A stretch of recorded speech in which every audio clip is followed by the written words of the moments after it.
Hi friends, പുതിയൊരു വീഡിയോയിലേക്ക് എല്ലാവർക്കും സ്വാഗതം. ഇത് നമ്മുടെ ഒരു അഗ്ലോണിമ ചെടിയാണ്.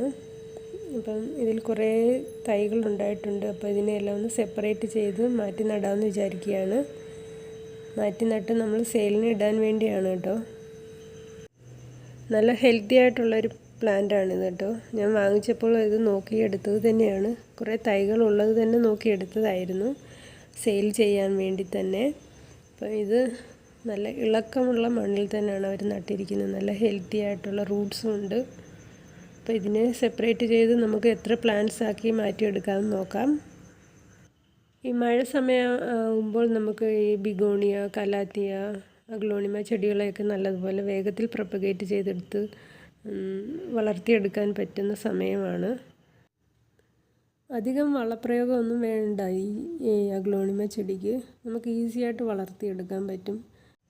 ഞാനിതിൽ നിന്ന് മദർ പ്ലാന്റിനെ മാത്രം വെച്ചിട്ട് ബാക്കിയെല്ലാം സെയിലിന് വെക്കാമെന്ന് വിചാരിച്ചാണ് മാറ്റി നടുന്നത്.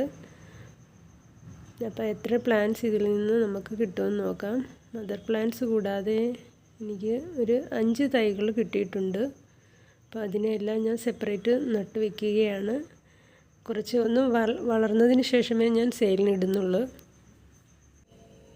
ഈ അഗ്ലോണിമയുടെ പേര് എനിക്കറിയില്ല.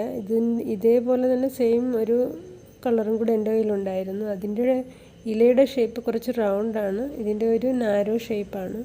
അപ്പം രണ്ടിൻ്റെയും പേര് രണ്ടായിരിക്കുമെന്ന് കരുതുന്നു. ഒരേപോലെ സെയിം പോലെ തോന്നാറുണ്ട്, പക്ഷേ സെയിം അല്ല, രണ്ടിനും വ്യത്യാസമുണ്ട്. അപ്പോൾ നമുക്ക് ഈ മദർ പ്ലാന്റിനെ വീണ്ടും നട്ടെടുത്ത് നോക്കാം.